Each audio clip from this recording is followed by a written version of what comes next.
వివేకానంద రెడ్డి హత్య కేసులో సాక్షులుగా ఉన్నవారు ఒక్కొక్కరుగా మృతి చెందుతున్నారు అనేటప్పటికీ పాపం భారతీరెడ్డికి జగన్మోహన్ రెడ్డికి ఉలిక్కిపాటు వచ్చింది. అందుకని నేను ముందు సామెత చెప్పింది, వాస్తవానికి వాళ్ళు చనిపోయారు అనడానికి జగన్మోహన్ రెడ్డి భారతీరెడ్డి ఉలిక్కిపడాల్సిన అవసరం ఏముంది? జరిగిన వాస్తవానికి ఏంటంటే వివేకానంద రెడ్డి హత్య కేసులో దాదాపుగా ఈ 5 ఏళ్ల కాలంలో ప్రధానంగా జగన్మోహన్ రెడ్డి ముఖ్యమంత్రిగా ఉన్న సమయంలో 5-6 మంది చనిపోయారు.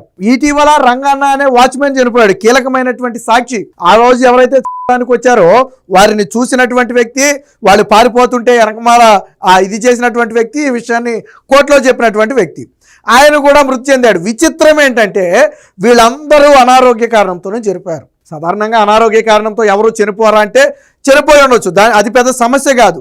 కానీ దీంట్లో నిందితులుగా ఉన్నవాడు ఎవరు చనిపోవట్లా. ఈ కేసులో నిందితులుగా ఉన్న అందరూ బాగానే ఉన్నారు, సాక్షులుగా ఉన్నవారు ఒక్కొక్కరుగా చనిపోతున్నారు. మరి ఇప్పుడు చెప్పండి, అనుమానం వస్తుందా రాదా? ఒకళ్ళు చనిపోతే ఓకే, సరే ఏజ్ ప్రభావంతో ఇంకొకరు అనారోగ్యంతో వచ్చి చనిపోతే ఓకే, చివరికి పట్టుమని 30-40 ఏళ్ళు లేని వాళ్ళు కూడా ఈ కేసులో చనిపోతున్నారు అనారోగ్యంతో. ఈ కేసు హిస్టరీ మొత్తం తీస్తే దీని మీద ఆల్రెడీ ఒక సిట్ వేశారు, ప్రత్యేక దర్యాప్తు బృందాన్ని వేశారు. హిస్టరీ బయటికి తీస్తే వీళ్ళంతా చిన్న అనారోగ్య కారణాలతోనే హాస్పిటల్కి వెళ్ళిన వాళ్ళు, కానీ చనిపోయి బయటకు వస్తున్నారు. మరి అనుమానం రాదా? దాని మీద ప్రభుత్వం విచారణ చేయాలంది. ఓకే, తప్పేముంది, వివేకానంద రెడ్డి హత్య కేసులో సాక్షులుగా ఉన్నవారి మరణాల పట్ల అనుమానం ఉంది, విచారణ చేయాలనుకున్నారు. దానికి జగన్మోహన్ రెడ్డికి ఎందుకు నొప్పి, భారతీరెడ్డికి ఎందుకు నొప్పి? క్షుద్ర రాజకీయం అని చెప్పి రాశారు. గతంలో మీకు నేను అంటే కర్మ అనేది ఒకటి ఉంటుంది, వదిలిపెట్టదు, ప్రజలకు కూడా అన్నీ తెలుసు. ఆ రోజు నరాసుర రక్త చరిత్ర అని చెప్పి సాక్షిలో ఒక ఆర్టికల్ రాశారు. సరే, ఆ ఎన్నికల్లో జగన్మోహన్ రెడ్డికి అది ఉపయోగపడింది, గెలిచాడు. 5 ఏళ్లలో వివేకానంద రెడ్డి హత్య కేసులో ఇసుమంత పురోగతి ఉందా? సిబిఐ అధికారుల మీద రాష్ట్ర పోలీసులు కేసులు పెట్టి వేధించిన ఏకైక రాష్ట్రం ఆంధ్రప్రదేశ్. సిబిఐ వివేకానంద రెడ్డి హత్య కేసు విచారణ చేయడానికి వస్తే వాళ్ళ మీద తప్పుడు కేసులు పెట్టి రాష్ట్ర పోలీసులు వేధించారు. మీ దాటికి తట్టుకోలేక కేసును హైదరాబాద్ మార్చారు. ఆంధ్రాలో జరగాల్సిన విచారణ, జగన్మోహన్ రెడ్డి ఆధ్వర్యంలో జరగాల్సిన విచారణ ఆయన దెబ్బకు హైదరాబాద్ మార్చారు. ఎవరి కాలంలో వివేకానంద రెడ్డికి నష్టం జరిగింది? దీని మీద వాస్తవ కథనాలు ఏంటి, సాక్షిలో వచ్చిన కథనాలు ఏంటి అనేది ఒకసారి ఆర్టికల్స్ రూపంలో వచ్చే చూపిస్తాం మీకు. అంతా అనుమానాస్పదం. వివేక హత్య కేసులో సాక్షుల మరణాలపై ప్రభుత్వం సీరియస్. మంత్రివర్గ సమావేశంలో ప్రత్యేక చర్చ. డీజీపీని పిలిచి ఆ వివరాలు తెలుసుకున్న కేబినెట్. వాచ్మెన్ రంగన్నది అనుమానాస్పద మృతేనన్న డీజీపీ. పరిటాల రవి హత్య కేసులో నిందితులు ఇలాగే మరణించారన్న ముఖ్యమంత్రి. జగన్ నేరపూరిత రాజకీయాలపై అప్రమత్తంగా ఉండాలని మంత్రులకు సూచన. సో మీకు ఇక్కడ దీనికి ఇంకో కేసు లింక్ చేయొచ్చు. పరిటాల రవి చనిపోయినప్పుడు అందులో ఉన్నటువంటి సాక్షులు ఎవరైతే ఉంటారో వాళ్ళు కూడా ఇదే విధంగా అనుమానాస్పదంగా మృతి చెందారు. సో అంతిమంగా కేసును నీరుగార్చడం వారి ఉద్దేశం. సేమ్ ప్యాటర్న్ ఇక్కడ వివేకానంద రెడ్డి హత్య కేసులో జరుగుతుంది. సాక్షులందరూ కూడా ఇటీవల చనిపోయిన రంగన్న మినహా మిగిలిన వాళ్ళందరూ జగన్మోహన్ రెడ్డి హయాంలోనే చనిపోయారు. ఎలా చనిపోయారు? అనారోగ్యంతోనే ఎలా చనిపోతున్నారు? సో మంత్రివర్గంలో దీని మీద చర్చించారు, వివరణ అడిగారు. ఇక్కడైతే తప్పులేదు కదా, వివేకానంద రెడ్డి హత్య కేసులో దోషులకు శిక్ష పడాలి, అది ప్రభుత్వ ఉద్దేశం కదా. దీంట్లో జగన్మోహన్ రెడ్డి పాత్ర కానీ లేదా భారతీరెడ్డి పాత్ర కానీ లేదా ఇంకొకరి పాత్ర కానీ ఉందని అక్కడ మాట్లాడాల. కాకపోతే అప్రమత్తంగా ఉండాలని చంద్రబాబు గారు చెప్పారు. దీనికి సాక్షిలో ఏం రాశారో చూడండి. ఇదిగో సాక్షిలో ఏం రాశారో చూడండి. చంద్రబాబు క్షుద్ర రాజకీయం అంట. గతంలో కూడా ఆ దుర్గగుడిలో క్షుద్ర పూజలు అని రాశారు. అది ఆ ఎన్నికలకు నీకు పనికొచ్చింది. తర్వాత కర్మ ఏమైంది? జగన్మోహన్ రెడ్డి నరాసుర రక్త చరిత్ర అని రాశావు. ఆ ఎన్నికలకు నీకు పనికొచ్చింది. తర్వాత ఏమైంది? జగన్మోహన్ రెడ్డి మొన్న కర్మ అనేది ఏమైంది? వదిలిపెట్ల. పోనీ నువ్వు అధికారంలో ఉన్నప్పుడు దుర్గగుడిలో క్షుద్ర పూజలు నువ్వు నిరూపించావా? నరాసుర రక్త చరిత్ర అన్నావు కాబట్టి చంద్రబాబు పాత్ర లోకేష్ పాత్ర ఉందని వివేకానంద రెడ్డి హత్య కేసులో నువ్వు నిరూపించావా? 5 ఏళ్ళ అధికారంలో నువ్వు నిరూపించలేదు కదా. సో ప్రజలు నిన్ను విశ్వసించరు. మళ్ళీ అంటే ప్రజలు చీకొట్టిన ఒక రకంగా కొట్టిన జగన్మోహన్ రెడ్డికి సిగ్గురాల. మళ్ళీ ఏ రాజకీయాలు చూడండి, క్షుద్ర రాజకీయం అట. ఏంటి జగన్మోహన్ రెడ్డి భారతీరెడ్డి నొప్పి ఏంటో చూద్దాం. వైఎస్ వివేక హత్య కేసు దర్యాప్తును పక్కదారి పట్టించే కృతంత్రం. అంటే ఏంటి? సిబిఐని దర్యాప్తు చేయొద్దు, మేమే చేస్తామని చంద్రబాబు నాయుడు చెప్పాడా? పక్కదారి అంటే ఎలా పట్టించారు? ఇక్కడ చూడండి, సిబిఐ దర్యాప్తు చేస్తున్న కేసులోకి పోలీసుల పెత్తనానికి పన్నాగం, కేబినెట్ సమావేశం వేదికగా కుట్రకు తెరదీసిన కూటమి. జగన్మోహన్ రెడ్డి కరెక్ట్ పాయింట్కి వచ్చాడు. ఏంటంట, సిబిఐ కేసులోకి రాష్ట్ర పోలీసులు ఇన్వాల్వ్ అవుతున్నారని జగన్మోహన్ రెడ్డి బాధపడ్డాడు. సరే, ఇప్పుడు ఘటనను కాసేపు పక్కన పెడదాం. సిబిఐ అధికారులు రాష్ట్రంలో వివేకానంద రెడ్డి హత్య కేసు చేయడానికి వస్తే సిబిఐ ఎస్పీ రామ్ సింగ్ మీద అక్రమ కేసు పెట్టి వేధించింది ఎవరు? జగన్మోహన్ రెడ్డిని స్ట్రైట్గా అడుగుతా, భారతీరెడ్డిని స్ట్రైట్గా అడుగుతున్నా. సిబిఐ అధికారి ఎస్పీ రామ్ సింగ్ మీద తప్పుడు కేసులు పెట్టి వేధించింది రాష్ట్ర పోలీసులు కాదా? మరి అప్పుడు సిబిఐ కేసులోకి రాష్ట్ర పోలీసులు ఎందుకు వెళ్ళారు జగన్మోహన్ రెడ్డి? అంటే నువ్వు చేస్తే సంసారమును, ఎదుటివారు చేస్తేనే ఇంకోచారమా? ఎవరైనా సమాధానం చెప్పాలా? ఇప్పుడు రాష్ట్ర పోలీసులు వస్తున్నారని మీరు బాధపడ్డారు కదా, తప్పులేదు. మరి ఆ రోజు సిబిఐ అధికారులను ఎలా వేధించారు? అరే, హైకోర్టు ఆశ్చర్యం వ్యక్తం చేసింది. సిబిఐ అధికారుల మీద రాష్ట్ర పోలీసులు కేసు పెట్టడం ఏందయ్యా, వాళ్ళేదో కేసు విచారణకు వస్తే అని హైకోర్టు ఆశ్చర్యం వ్యక్తం చేసింది. మరి ఆ రోజు రాష్ట్ర పోలీసులను అడ్డం పెట్టుకుని అడ్డుకుంది నువ్వు కదా? ఆ రోజు ఎంపీ అవినాష్ రెడ్డిని అరెస్ట్ చేయడానికి వెళుతున్న సిబిఐ అధికారులకు వెళ్లకుండా రాష్ట్ర పోలీసులను అడ్డం పెట్టి వాళ్ళ తల్లి హాస్పిటల్లో ఉంది, అవినాష్ రెడ్డి హాస్పిటల్లో ఉన్నాడు, ఈ సమయంలో అరెస్టు చేయడం కుదరదని రాష్ట్ర పోలీసులను అడ్డం పెట్టి అడ్డుకున్నది నువ్వు కదా?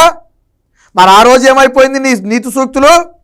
ఈరోజు కేసులోకి ఎక్కడా ఇన్వాల్వ్ అవ్వాల. ఈరోజు రాష్ట్ర ప్రభుత్వం కానీ పోలీసులు కానీ కేసులో ఇన్వాల్వ్ అవ్వాల. సాక్షుల మృతి మీద ఒక నివేదిక ఇమ్మన్నారు. ఆల్రెడీ వాళ్ళు చనిపోయారు, కేసుకి దీనికి సంబంధం లేదు, వాళ్ళు చనిపోయారు ఆల్రెడీ. ఎలా చనిపోయారో ఒక నివేదిక ఇమ్మన్నారు. నువ్వెందుకు భుజాలు తడుముకుంటున్నావు? ఎందుకు తడుముకుంటున్నావు అంటే అటు తిరిగి ఎక్కడ నీ మెడకు చుట్టుకుంటుందని నీ భయం. జగన్మోహన్ రెడ్డి మేరకు, భారతీరెడ్డి మేరకు చుట్టుకుంటుందని నేను భయం. తాడేపల్లి ప్యాలెస్ వరకు సిబిఐ నోటీసులు రాలేదా? భారతీరెడ్డి పిఏకి నోటీసులు ఇవ్వలేదా? జగన్మోహన్ రెడ్డి నాడు ఓఎస్డీకి నోటీసులు ఇవ్వలేదా? తాడేపల్లి ప్యాలెస్కి వచ్చినాయి కదా నోటీసులు. ఇప్పుడు కేసు ఎక్కడ వస్తుందని భయం. ఇంకా ఏం రాశాడో చూడండి. నాడు బాబు ప్రభుత్వ హయాంలోనే వివేక హత్య, నేడు అదే బాబు కూటమి ప్రభుత్వ పాలనలో సాక్షి రంగన్న మృతి. ఓకే, బాగుంది, మంచి పాయింట్ చెప్పాడు. చంద్రబాబు నాయుడు హయాంలోనే హత్య జరిగింది, ఇప్పుడు రంగన్న చంద్రబాబు నాయుడు హయాంలోనే చనిపోయాడు. దీన్ని కాసేపు పక్కన పెడదాం. చంద్రబాబు నాయుడు ప్రభుత్వం తర్వాత నీకంటూ ఒక ప్రభుత్వం ఏడ్చింది, నిన్ను ప్రజలు ముఖ్యమంత్రిగా ఎన్నుకున్నారు, 5 ఏళ్ల పాటు వెలగబెట్టావనే కనీస ఇంగిత జ్ఞానం ఉందా జగన్మోహన్ రెడ్డి? మరి ఆ రోజు ఏం చేసావు నువ్వు? కూటమి చంద్రబాబు నాయుడు హయాంలో హత్య జరిగింది, ఓకే, మరి నీ హయాంలో న్యాయం జరగలేదే? అరే చెల్లి, నీకు వరుసకు చెల్లి సునీత మా అన్న పాత్ర ఉంది, మా అన్నయ్య ఈ కేసును అడ్డుకుంటున్నాడని చెప్పి కేసును వేరొక రాష్ట్రానికి బదిలీ చేయమని చెప్పి సుప్రీంకోర్టుకి హైకోర్టుకి వెళ్ళిందే, సిగ్గులేదా జగన్మోహన్ రెడ్డి? నువ్వేం చేసావు 5 ఏళ్లలో? నువ్వు వివేకానంద రెడ్డి హత్య కేసులో దోషులుగా ఉన్న వారిని నీ పార్టీ నుంచి దూరం పెట్టావా? నువ్వు స్వయంగా అవినాష్ రెడ్డి పాత్ర ఉందని చెప్పి సిబిఐ అధికారులు చెప్పారు, వాళ్ళ తండ్రిని అరెస్ట్ చేసి జైల్లో పెట్టారు. నువ్వు ఎందుకు ఎంపీ టికెట్ ఇచ్చావు? ఎందుకు నా తమ్ముడని చెప్పి నువ్వు అసెంబ్లీలో మాట్లాడావు? నా 2 కళ్ళు అని చెప్పి ఎందుకు అవినాష్ రెడ్డిని వెనకేసుకుని వచ్చావు? సమాధానం చెప్పాలి కదా. 5 ఏళ్లలో నువ్వు చేసిందేంటి? చంద్రబాబు నాయుడు హయాంలోనే చనిపోయారు, నువ్వు చేసిందేంటి? నీ హయాంలో కేసు ఎందుకు కొలిక్కి రాలా? నీ హయాంలో ఎందుకు వివేకానంద రెడ్డికి న్యాయం జరగల? అదెందుకు చెప్పలేదు జగన్మోహన్ రెడ్డి? ఎవడు పెచ్చోడు? ప్రజలు పెచ్చోళ్ళ. సహజ మరణాన్ని కూడా రాజకీయం చేసి వాడుకునేందుకే సీటు. హంతకుడు దస్తగిరి అప్రూవల్గా మారడం చంద్రబాబు స్కెచ్చే. దస్తగిరి అప్రూవర్గా మారాడంట. ఎవరి హయాంలో మారాడు దస్తగిరి అప్రూవర్గా? ఇందా నువ్వు అన్నావు కదా చంద్రబాబు నాయుడు హయాంలో చనిపోయారని. మరి దస్తగిరి అప్రూవర్గా నీ హయాంలోగా జగన్మోహన్ రెడ్డి మారింది. ఇంత చిన్న లాజిక్ ఎలా మిస్ అయ్యావు నువ్వు? దస్తగిరి నీ హయాంలో అప్రూవర్గా మారాడు. దస్తగిరి నీ హయాంలో నీ పాత్ర ఉందని చెప్పాడు. చంద్రబాబు నాయుడు హయాంలో అప్రూవర్గా మారలా. చంద్రబాబు నాయుడికి 23 సీట్లు వచ్చి ప్రతిపక్షంలో ఉన్నప్పుడు, నీకు 151 సీట్లు వచ్చి నువ్వు ముఖ్యమంత్రిగా ఉన్నప్పుడు దస్తగిరి అప్రూవర్గా మారాడు. అందులో చంద్రబాబు స్కెచ్ అంటే అధికారంలో ఉన్నా చంద్రబాబు నాయుడే చేశాడు, అధికారం లేకపోయినా సిగ్గు లేదా చెప్పడానికి? ఇలాంటి చవట మాటలు మాట్లాడడానికి సిగ్గు లేదా జగన్మోహన్ రెడ్డి అని మాట్లాడు. ఇంకేంటి సహజ మరణం అంట. రంగన్నది సహజ మరణం అయితే పోలీసులే చంపేశారని చెప్పి నీ సాక్షిలో ఎందుకు ప్రచారం చేయించావు? మొన్న రంగన్న చనిపోయినప్పుడు పోలీసుల మీదే అనుమానం ఉందని సాక్షిలో కథనాలు రన్ చేశాడు. సహజ మరణం పోలీసులు చంపారని ఎలా చెప్పావు జగన్మోహన్ రెడ్డి? ఎలా చెప్పావు? ఇక్కడేమో సహజ మరణం అన్నావు, నీ సాక్షిలో పోలీసుల మీద అనుమానం అన్నావు. మరి ఆ రోజు గొడ్డలి పోటుని గుండె పోటు అని ఎందుకు చెప్పావు? సాక్షిలో చెప్పాడు ఫస్ట్. నేను డైరెక్ట్గా అడుగుతున్నా జగన్మోహన్ రెడ్డిని. ఆ రోజు గొడ్డలి పోటుని గుండెపోటు అని చెప్పింది సాక్షి. ఎలా చెప్పింది? సమాధానం చెప్పాలి కదా. వివేకానంద రెడ్డి రెండో భార్య వాంగ్మూలాన్ని అసలు పట్టించుకొని పోయినావు. ఎవరు? చంద్రబాబు నాయుడు పట్టించుకోవాలా? వివేకానంద రెడ్డి రెండో భార్య అసలు తెర ముందుకే రాలా. తర్వాత నువ్వేదో రాజకీయంగా వాడుకోవాలనుకున్నావు, సిబిఐ గట్టిగా ఒక దెబ్బేసింది, దాంతో ఇద్దరు కలిసి నోరు మూసుకున్నారు. జగన్మోహన్ రెడ్డి హయాంలో వివేకానంద రెడ్డి హత్య కేసులో ఎవరెవరు చనిపోయారు ఒకసారి చూడండి. ఇదిగోండి, వివేక హత్య కేసులో ఎవరు ఎప్పుడు ఎలా చనిపోయారు అనేది ఒకసారి చూడండి. నారాయణ యాదవ్ 2019 డిసెంబర్లో చనిపోయాడు. అప్పటికి జగన్మోహన్ రెడ్డి ముఖ్యమంత్రి. ఎవరు ఈయన? జగన్మోహన్ రెడ్డి వాహన డ్రైవర్. జగన్మోహన్ రెడ్డి వివేకానంద రెడ్డి చనిపోతే వేల కోట్లకు అధిపతి అయిన జగన్మోహన్ రెడ్డి పాపం విమానంలో వెళ్ళలేక, ఫ్లైట్లో వెళ్ళలేక కారు వేసుకుని రోడ్డు మార్గాన్ని వెళ్ళాడు. ఈ కారు వేసుకుని రోడ్డు మార్గాన్ని వెళ్ళినప్పుడు ఆ కారులో ఎవరున్నారు? భారతీరెడ్డి, జగన్మోహన్ రెడ్డి ప్లస్ డ్రైవరు నారాయణ యాదవ్ ఉన్నాడు. సాధారణంగా కారులో వెళ్ళేటప్పుడు మాట్లాడుకోకుండా వెళ్తారా? భారతీరెడ్డి, జగన్మోహన్ రెడ్డి ఏదో ఒకటి మాట్లాడుకుంటారు కదా. ఆ తర్వాత డ్రైవర్ లేడిక. మీకు అర్థమైంది ఇప్పుడు? హైదరాబాద్ నుంచి కడపకి తీసుకెళ్ళినటువంటి డ్రైవరు తర్వాత లేడు. ఆ రోజు జగన్మోహన్ రెడ్డిని తీసుకెళ్ళింది ఆ వ్యక్తే. మీకు అర్థమైపోయి ఉండాలి ఈ పాటికి ఏం జరుగుంటుంది అనేది. సరే, అది పక్కన పెడదాం. జగన్మోహన్ రెడ్డి హయాంలో చనిపోయాడు.